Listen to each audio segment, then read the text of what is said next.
السلام علیکم ورحمۃ اللہ وبرکاتہ۔ آئیے قرآن سمجھیں، عربی سیکھیں۔ اس سلسلے میں آج سورۃ البقرہ کی آیت 90۔ اعوذ باللہ من الشیطان الرجیم، بسم اللہ الرحمن الرحیم۔ بئس ما اشتروا به انفسهم ان يكفروا بما انزل الله بغيا ان ينزل الله من فضله على من يشاء من عباده فباءوا بغضب على غضب وللكافرين عذاب مهين۔ صدق اللہ العظیم۔ بئس ما، بئس برا ہے، ما جو، بئس ما کتنا برا ہے، یہ عربی کا ایک خاص مرکب ہے۔ بئس ما کتنا برا ہے، اشتروا گزشتہ الفاظ میں سے ہے، اشتروا به انفسهم ان یکفروا، یہ سارا کچھ تو یہ معنی ہوا اشتروا به، جس کے بدلے انہوں نے خریدا یا بیچا، انفسهم اپنے جانوں کو، یعنی اپنی جانوں کا انہوں نے جس چیز کے بدلے سودا کیا ہے وہ کتنا برا ہے۔ کیا سودا کیا انہوں نے؟ ان یکفروا، کہ وہ کفر کرتے ہیں، انکار کرتے ہیں، بما انزل اللہ، انکار کس چیز کا کرتے ہیں؟ بے ساتھ کا، ما جو انزل اللہ، جو اللہ نے نازل کیا، اللہ نے جو نازل کیا اس کا انکار کرتے ہیں، اس کی ناشکری کرتے ہیں۔ باغین، یہ بھی گزشتہ الفاظ میں سے ہے۔ باغین کے معنی سرکشی کرتے ہوئے، حد سے آگے بڑھتے ہوئے، اپنے حدود سے باہر نکلتے ہوئے، یہ تجاوز، یہ سرکشی کس چیز پہ؟ ان کے ينزل اللہ، انزلہ بھی گزرا، انزلہ اس نے نازل کیا، اور اسی کے ہم معنی لفظ آتا ہے نزلہ، اس نے نازل کیا۔ باریک سا فرق ہے، وہ کبھی انشاءاللہ اس پر بات کریں گے۔ تو نزلہ اس نے نازل کیا، ینزلو وہ نازل کرتا ہے، ان ینزلہ کہ وہ نازل کرے۔ تو ان کو سرکشی اس بات کی تھی، ان ینزل اللہ، کہ اللہ نازل کرتا ہے، اللہ نازل کرے، من فضلہ اپنے فضل میں سے، نبوت، اللہ کا بہت بڑا فضل ہے۔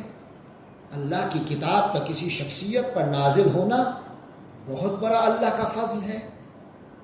تو اس بات پر کہ من فضل ہی، اللہ اپنے فضل کو نازل کرے، علی پر، من یشاء جس پر وہ چاہے، شاء فعل ماضی ہے، اس نے چاہا، یشاء وہ چاہتا ہے، علی من یشاء جس پر وہ چاہتا ہے، یعنی اللہ اپنے فضل کو جس پر چاہتا ہے نازل کرتا ہے۔ یہ تو حقیقت ہے، لیکن انہیں، یہود کو، بنو اسرائیل کو اس بات پر سخت غصہ ہے کہ سرکش ہو گئے۔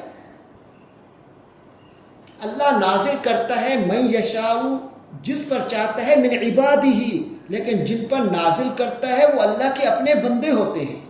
من میں سے عباد عبد کی جمع ہے، عبد کے معنی بندہ، عباد بندے، عبادہ اس کے بندے، من عبادہ اس کے بندوں میں سے، اللہ اپنے بندوں میں سے جس پر چاہتا ہے نازل کرتا ہے اپنا فضل، یہ اللہ کا اختیار ہے۔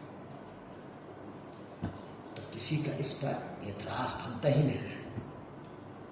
لیکن یہود، بنو اسرائیل، یہ اس چیز پر اللہ سے نالاں ہے کہ اللہ نے قرآن مجید جیسی بہترین سب سے بڑی نعمت بنو اسرائیل کے علاوہ کسی اور شخصیت پر، کسی اور قبیلے کی، کسی اور برادری کی شخصیت پر کیوں نازل کی؟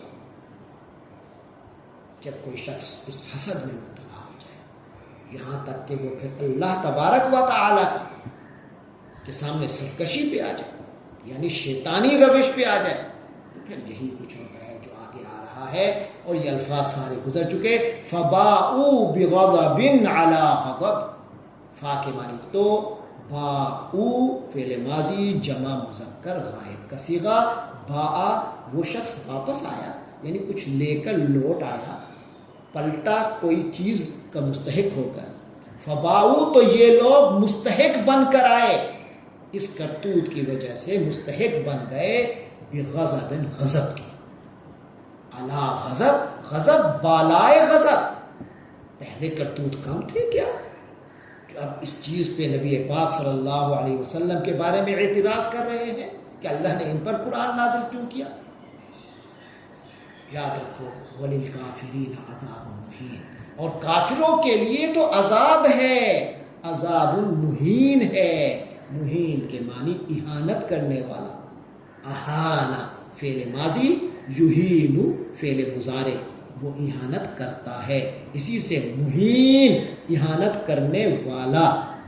تو ایسا عذاب جو ذلیل کرنے والا ہے، یعنی انہیں عزت کی پڑی تھی نا کہ محمد عربی کے مقابلے میں یہ عزت ہم بنو اسرائیل کو ملتی، تو لہٰذا جب اللہ تعالیٰ جو عزت دے اسے راس نہ آئے، دوسروں کی عزت پہ نظر رکھنے لگے، تو فرمایا پھر اس کے لیے ذلت ہے۔